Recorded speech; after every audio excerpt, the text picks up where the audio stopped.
क्या सोच रहे होंगे आज, क्योंकि येदियुरप्पा तो बहुत ही अंदाजा लगाए बैठे हुए हैं कि आज वो जो है किंग मेकर बनकर उभरेंगे और किंग बनेंगे। उन्होंने ये भी कहा है। कितना नुकसान पहुंचा पाएंगे बीजेपी को? देखिए, जबरदस्त नुकसान पहुंचा चुके हैं, ये बात चुनाव से पहले भी साफ थी और ट्रेंड्स के बाद तो और ज्यादा स्पष्ट होती है। लेकिन उनकी जो दिली इच्छा थी वो ये कि वो सिर्फ बीजेपी को हराना चाहते थे, किसी भी सूरत में ये साबित करना चाहते थे।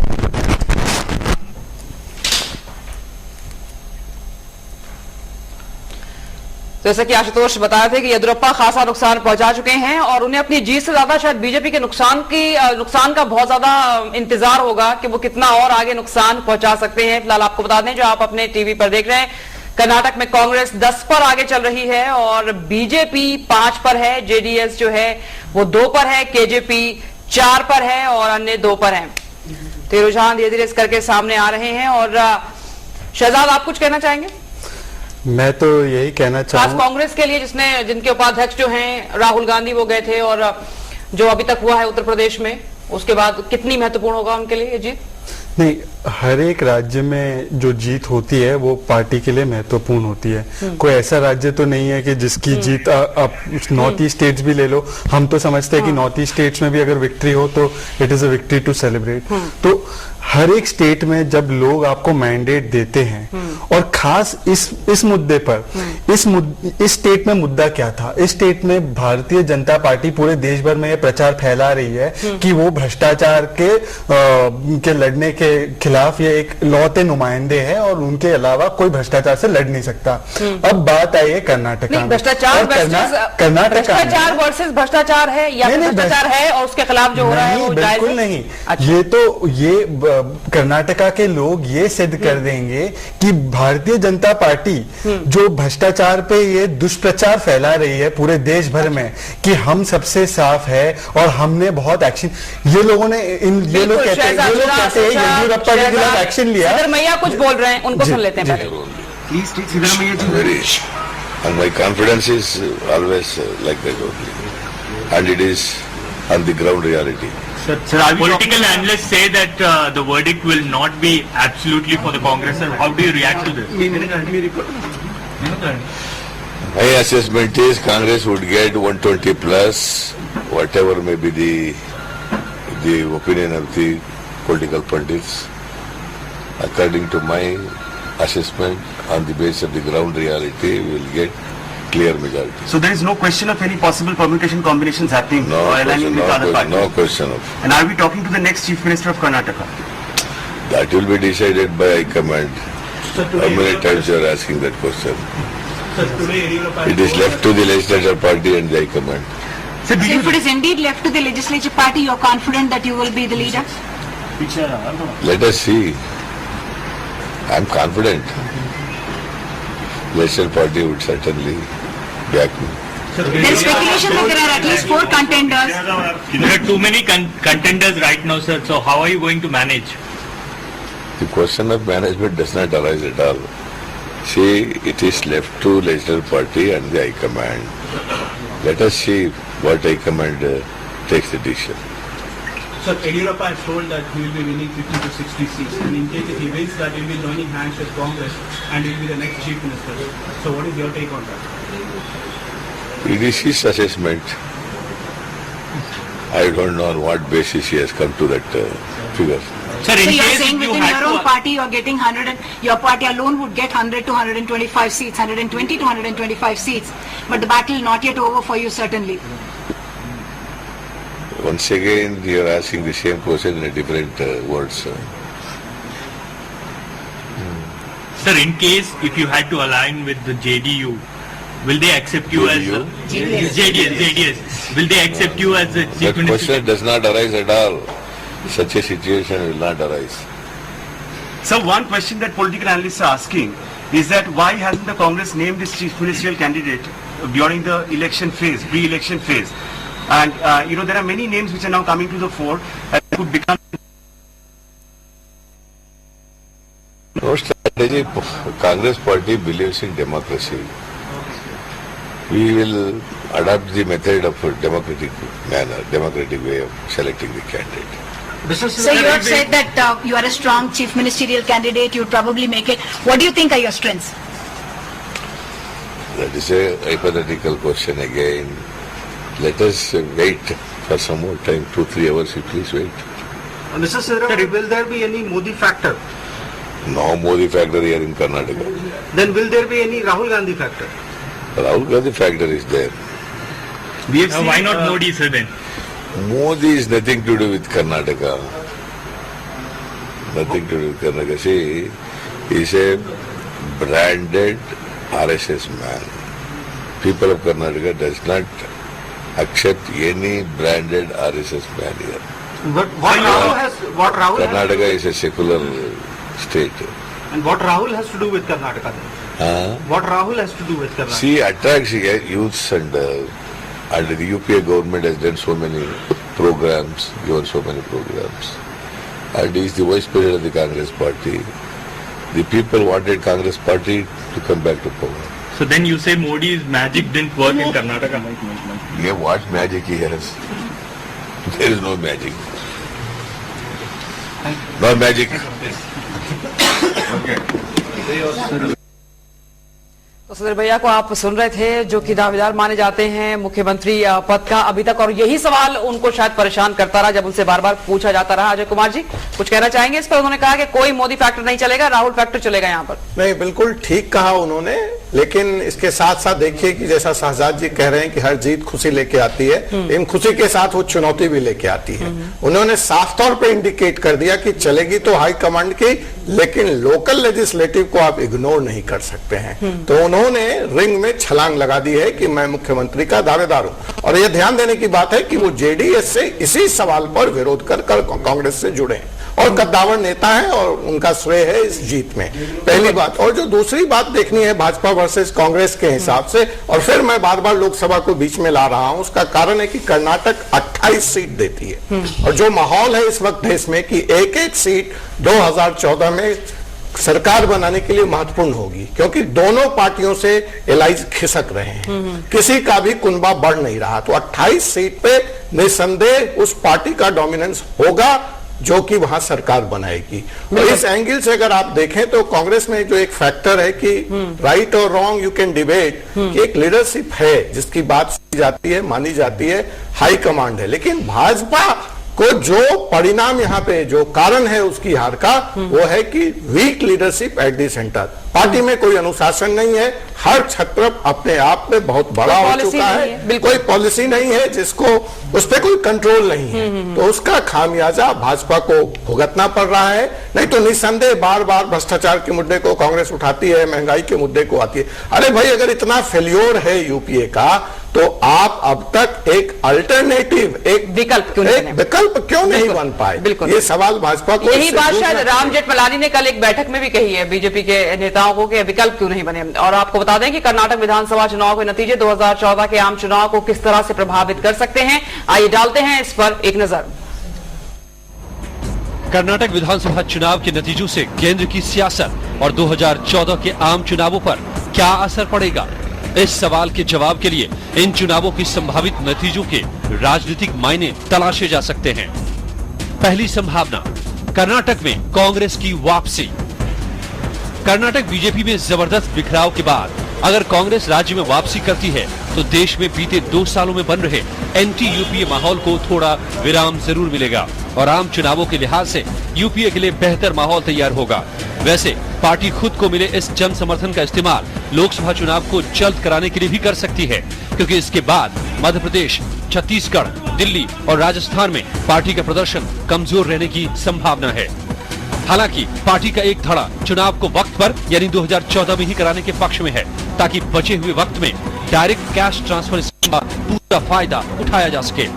पार्टी को उम्मीद है कि यूपीए 1 में जो भूमिका नरेगा ने निभाई थी, वही भूमिका 2014 में डायरेक्ट कैश ट्रांसफर की योजना निभा दे। कर्नाटक में कांग्रेस की जीत से राहुल गांधी का सियासी कर बड़ा और मजबूत होगा, लेकिन ये भी सच है कि राहुल अब तक किसी भी चुनाव में खुद को प्रभावी साबित नहीं कर पाए। दूसरी संभावना, बीजेपी का चमत्कार। अगर कर्नाटक में बीजेपी जेडीएस के साथ मिलकर कोई चमत्कार कर पाती है तो इसका सारा श्रेय नरेंद्र मोदी को मिलेगा। मोदी केंद्र की सियासत में ताज पहनने के अपने मिशन के और करीब आ जाएंगे और बीजेपी में मोदी के विरोधी शांत हो जाएंगे। तीसरी संभावना जेडीएस की वापसी। केजेपी के येदियुरप्पा और बीजेपी के शेट्टार के बीच लिंगायत वोटों के बंटने की हालत में अगर जेडीएस अकेले दम पर वापसी करती है तो ये संदेश यूपीए और एनडीए दोनों के लिए अच्छा नहीं होगा। ऐसे हालात में केंद्र में लेफ्ट की गैर कांग्रेसी और गैर भाजपाई सरकार बनाने की कोशिशों को बल मिलेगा, क्योंकि केंद्र की सियासत में जेडीएस लंबे वक्त से वामपंथियों के साथ है। निश्चित तौर पर कर्नाटक के नतीजे केंद्र की राजनीति को प्रभावित करेंगे। ये कांग्रेस और बीजेपी के लिए टेस्टिंग ग्राउंड होंगे। केंद्रीय राजनीति में माहौल इतना खराब हो चुका है कि संसद चुनाव 2013 में हो जाएंगे। सभी ने एक गैर कांग्रेसी और एक गैर भाजपाई सरकार की संभावना जताई है। और बीजेपी खेमे में क्या कुछ चल रहा है ये हम जानने की कोशिश करेंगे हमारे संवाददाता उमाकांत से। उमा, क्या जानकारी आपको मिल रही है, कितनी उम्मीद बीजेपी को? देखिए, अभी फिलहाल शुरुआती रुझान से तो ऐसा लग रहा है कि बीजेपी की मुश्किलें हैं, लेकिन ये कहा नहीं जा सकता क्योंकि बीजेपी अभी भी इस बात को लेकर आश्वस्त है, वो ये इस बात को लेकर सोच रही है। क्योंकि कर्नाटक में कहा जाता है कि जो वोटिंग पैटर्न है वो कास्ट फैक्टर के उसमें लिया जाता है। ऐसी स्थिति में दो समुदाय ऐसे हैं जो प्रमुख रूप से देखे जाते हैं और दोनों समुदायों में दांव लगाया है दोनों ही बड़े राजनीतिक दलों ने। यहाँ देखने लायक होगा कि येदियुरप्पा किस तरीके से, जिस तरीके से नुकसान बीजेपी का कर रहे हैं। आप देखिए 71 सीटों पर लिंगायत के जो है कैंडिडेट्स खड़े किए हैं येदियुरप्पा ने, और वहीं बीजेपी ने भी करीब 50 से 60 के बीच सीटों पर अपने उम्मीदवार खड़े किए हैं। तो ये देखने लायक होगा।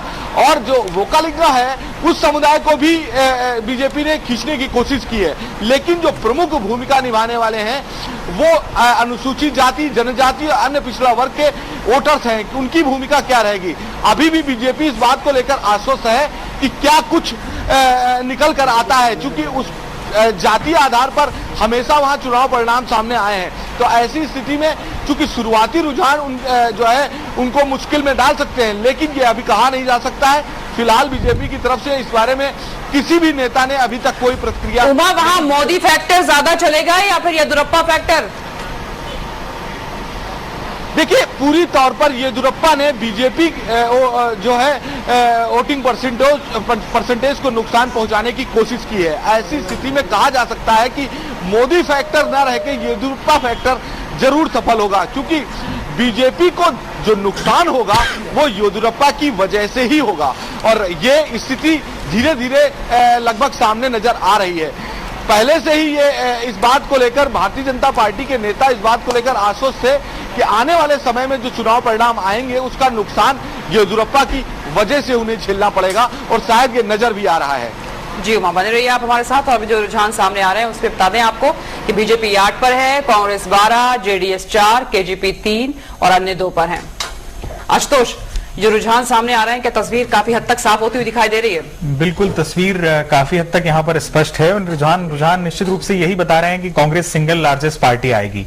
लेकिन महत्वपूर्ण बात यह होगी कि कांग्रेस को मेजोरिटी मिलती है या वो जस्ट शॉर्ट ऑफ मेजोरिटी रहती है, और अगर जस्ट शॉर्ट ऑफ मेजोरिटी रही तो कौन से ऐसे विधायक हैं जो कि उनके, कौन सी ऐसी पार्टी है जो समर्थन में सामने आती है।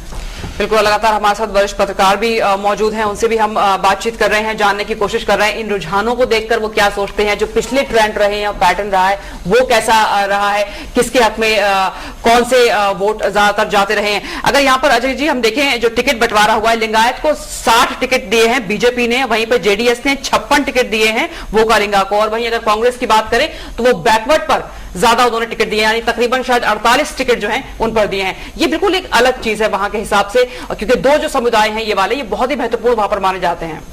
नहीं, बात बिल्कुल ठीक है, लेकिन अगर हम थोड़ा सा और एक कास्ट फैक्टर की अगर हम बात करें तो बिहार के राजनीति को आपको रेफर करना पड़ेगा, जहां पे भी जाति बहुत महत्वपूर्ण भूमिका निभाती थी। लेकिन पिछले दिनों से एक ऐसा, आप गुजरात में भी जाति की महत्वपूर्ण भूमिका थी, और जब केशुभाई पटेल चुनाव लड़े थे तो ऐसा लग रहा था कि पटेल समुदाय मोदी को एक बड़ी टक्कर देगा और मोदी के हार का कारण बनेगा। लेकिन मुझे कहीं भारतीय राजनीति में कास्ट फैक्टर का अपना रोल कम होता हुआ दिख रहा है। भले ही राजनीतिक पार्टियां उन पे दांव लगाती हैं, आज भी उन्हें लगता है, लेकिन ये एक चेंज है, और वो चेंज आप इसलिए सहमत होंगी मेरी बात से कि जो नया वोटर आ रहा है, जो 18 साल के बाद नए लोग वोटर बने हैं, शायद उनका वोटिंग करते वक्त ये चीज उनके दिमाग में नहीं होती है। और ये देखने लायक होगा कि जो मिथ है रीजनल पार्टी का, लोकल छत्रप का और कास्ट का, जो बिहार में टूटा था डेवलपमेंट के एजेंडे पे, थंपिंग मेजॉरिटी नीतीश कुमार जी को बिहार की जनता ने दिया था, और गुजरात में भी कास्ट फैक्टर नहीं चला था, तो क्या ऐसा ही कुछ कर्नाटक का रिजल्ट भी बताएगा? बिल्कुल। और आशुतोष, क्या आप उमा से कुछ पूछना चाहेंगे? बीजेपी में क्या कुछ हो रहा है इस वक्त? देखिए उमाकांत, कहीं ना कहीं से कांग्रेस के नेताओं की बात करें या बीजेपी के नेताओं की बात करें, कहीं ना कहीं से कर्नाटक के विधानसभा चुनाव जब हो रहे थे तो उनकी बॉडी लैंग्वेज बहुत ज्यादा कंफर्टेबल नहीं थी। कांग्रेस को भले से ट्रेंड्स ने लीड बताई हो, लेकिन बॉडी लैंग्वेज उतनी ज्यादा कंफर्टेबल नहीं थी। इस वक्त सबसे पहले मैं जो टैली है वो बताना चाहूंगा। कांग्रेस 12 सीटों पर है, जबकि बीजेपी 11 सीटों पर आगे चल रही है। वहीं जनता दल सेक्युलर की 4 सीटें हैं और कर्नाटक जनता पक्ष 3 सीटों पर आगे है, और इसके अलावा जो अदर्स हैं वो 2 सीटों पर आगे है। कहीं ना कहीं से जो अंतर है कांग्रेस और बीजेपी का, फिलहाल जो ट्रेंड्स आ रहे हैं उसमें काफी बराबर सा नजर आ रहा है। उमाकांत, 12 सीटों पर कांग्रेस, 11 पर बीजेपी, कहीं ना कहीं से राहत की बात हो सकती है बीजेपी के लिए? देखिए, राहत की बात जरूर होगी आंसू। यहां देखने लायक होगा कि चूंकि ये सभी को मालूम है कि कर्नाटक का चुनाव जातीय आधार पर देखा जाता है और वहां का वोटर पैटर्न भी जो है जातीय आधार पर आंका जाता है। ऐसी स्थिति में जो है कैंडिडेट खड़े किए हैं वो जातीय आधार पर हर राजनीतिक दलों ने खड़े किए हैं, लेकिन कांग्रेस ने इस बार क्या किया है कि अनुसूचित जाति, जनजाति और पिछड़े वर्ग के कैंडिडेट्स को लाने की अपनी तरफ खींचने की कोशिश की है। ऐसे कैंडिडेट मैदान में उतारे हैं जिन पर उनका अभी फिलहाल इन रुझानों को देखकर कांग्रेस की तरफ से यह लगता होगा कि वो भरोसा जीत रहे हैं। लेकिन जहां तक भारतीय जनता पार्टी की बात करें, भारतीय जनता पार्टी को पहले से ही इस बात का जो है मालूम था कि आने वाले समय में यदि चुनाव परिणाम उनके मुताबिक नहीं आते हैं तो इसका सबसे ज्यादा जो है नुकसान उनको वीएस येदियुरप्पा से होगा।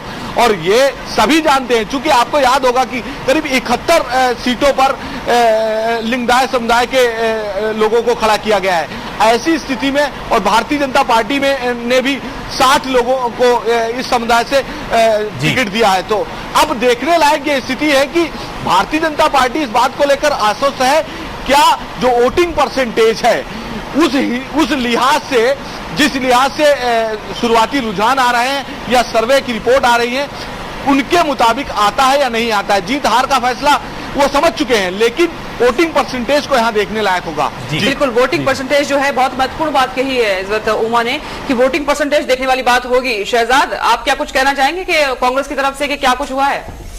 देखिए, मैं तो फिर से यही दोहराना चाहूंगा कि आप यहाँ पे आप लोगों का अधिकार है कि आप जाति के आधार पर इसका विश्लेषण करें, पर मुझे लगता है कि नहीं, पर ये इतिहास है। नहीं, इतिहास जाति के आधार पर वहाँ वोट दिए जाते हैं और उसी हिसाब से वोटों का बंटवारा भी हुआ है। कांग्रेस में भी यही हुआ है। ये आपका अधिकार है, आप ऐसे इसका विश्लेषण कर सकती हैं। मेरा समझना ये है और मेरा मानना ये है, आपके जो रुझान है, पहले तो मुझे जो एसएमएस आया है उसमें मुझे ये बताया गया है कि कांग्रेस की लीड है 21 सीटों पर और जेडीएस और भाजपा है 10-10 सीटों पर बहरहाल वो तो चेंज होता रहेगा। मेरा मानना ये है कि कुछ ऐसे मुद्दे रहे हैं कर्नाटका में जो जाति और इन चीजों को, जैसे यहाँ पे बैठे पत्रकार बता रहे थे, कि जिससे कि लोग जाति से ऊपर उठकर, और ऐसे भी देश भर में ट्रेंड हो रहा है कि जाति से लोग अब ऊपर उठकर वोट दे रहे हैं, और यही ट्रेंड कंसोलिडेट होगा कर्नाटका में, खास करके इसलिए क्योंकि वहां के जो मुद्दे हैं, जो जाति से ऊपर उठकर वोट दे रहे हैं, भ्रष्टाचार, आपको यहाँ पर रोकना चाहूंगी, जैसे बैंगलोर की अगर हम बात करें, जो पढ़े लिखे लोग हैं वो वोट ही नहीं दे रहे हैं।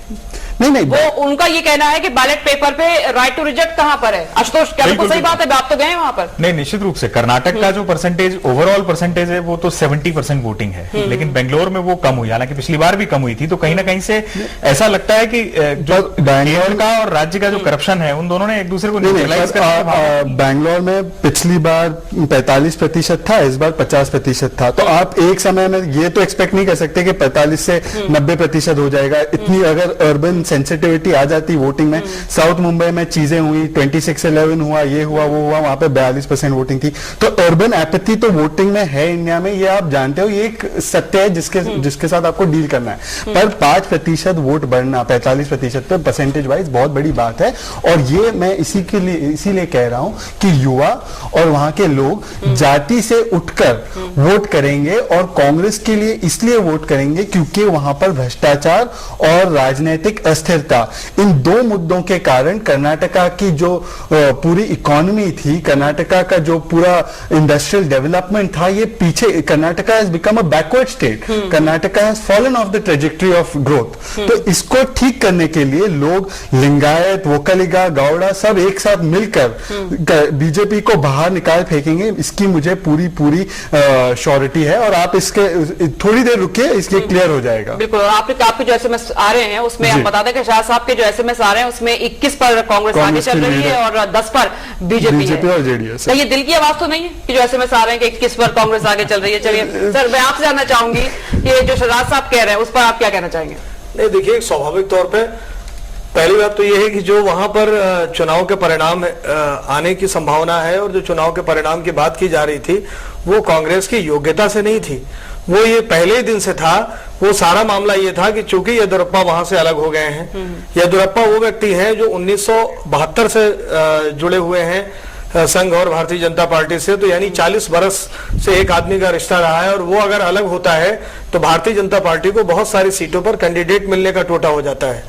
तो जो सारा जोड़ होता है, विकास, पिछड़ापन, ये सारी बातें अपनी जगह हैं, लेकिन उसमें मूल सब कुछ मुद्दा आ जाता है कि चूंकि येदियुरप्पा वहां पर अलग हैं और एक 40 बरस का इतना पुराना पेड़ उनसे किनारा कर लेता है, इसलिए जाकर वहां कांग्रेस की संभावनाएं बनती हैं।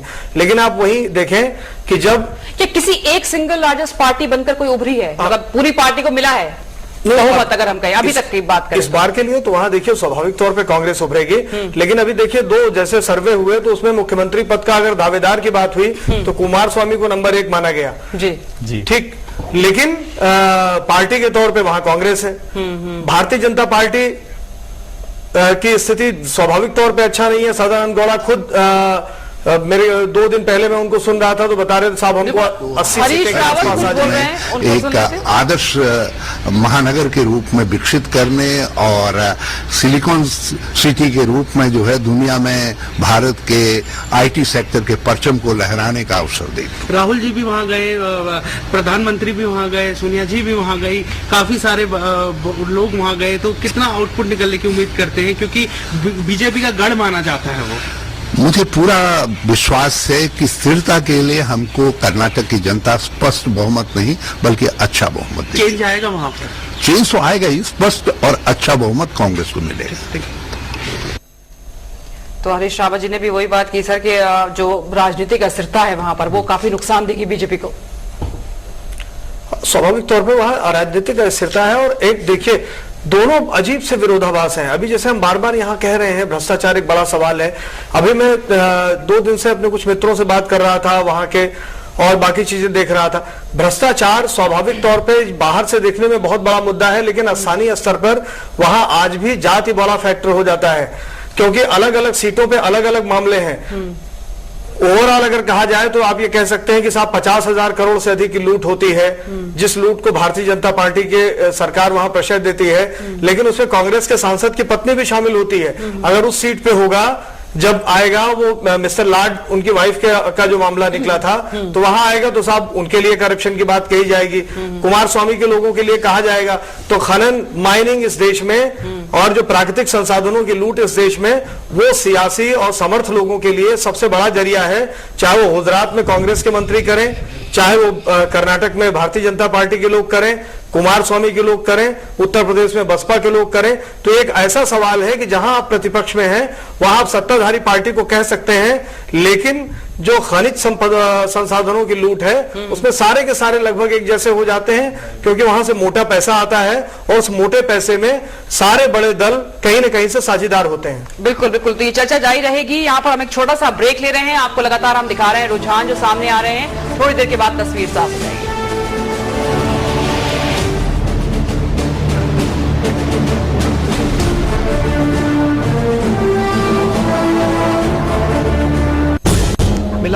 की आवाज बंद कर दे, इससे पहले आवाज उठाओ। दाल में केवल कंकड़,